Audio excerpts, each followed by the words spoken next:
I'm going to go over the steps on how to assemble a Metro Screenworks sliding screen door kit.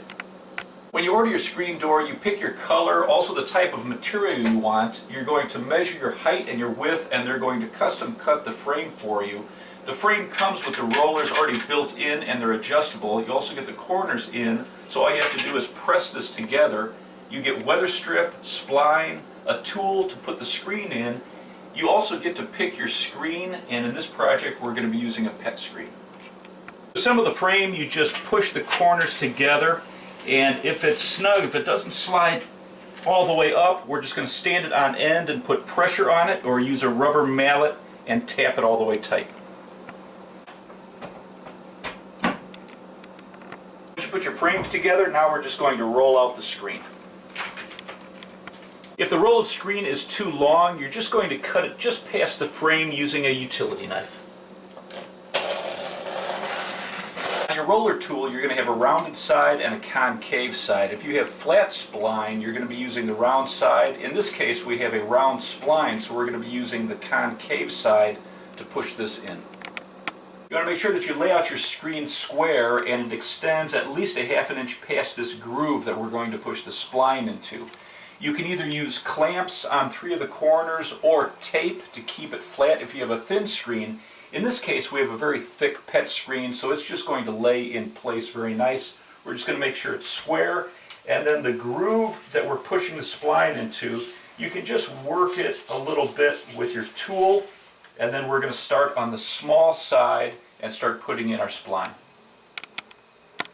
So I'm just going to start in a corner and just push the spline into that groove. I'm using the side with the concave roller, and I'm just going to start working it just an inch or so at a time, and I'm going to push ahead of it with my finger,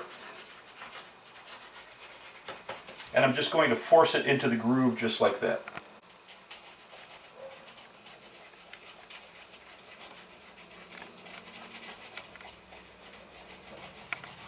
When you get to a corner, you're just going to turn your spline.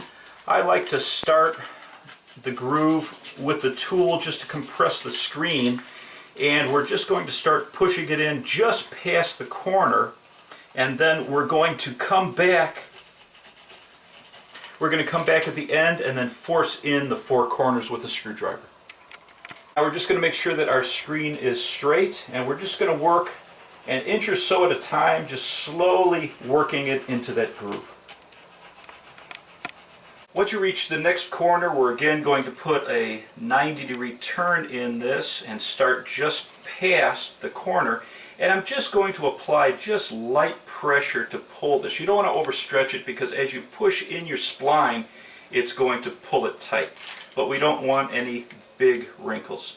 And then again, just start pressing it and working ahead about an inch at a time.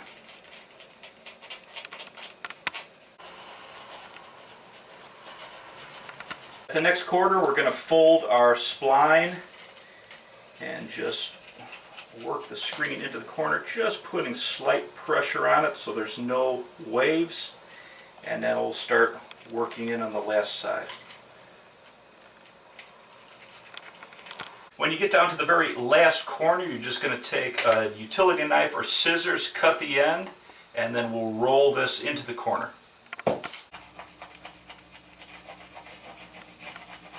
Now you can use a slotted screwdriver and just carefully get in the middle of the spline and tuck the spline in on all 4 corners. Now using a utility knife, you're going to very carefully on the outside of the spline just cut away the screen all the way around.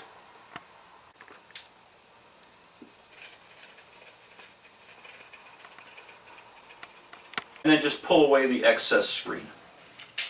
The other side of the handle just screws right into the frame, and there's 2 pre-drilled holes. The weather strip is just going to press into the back channel of the screen. That's all it takes to assemble the screen door kit.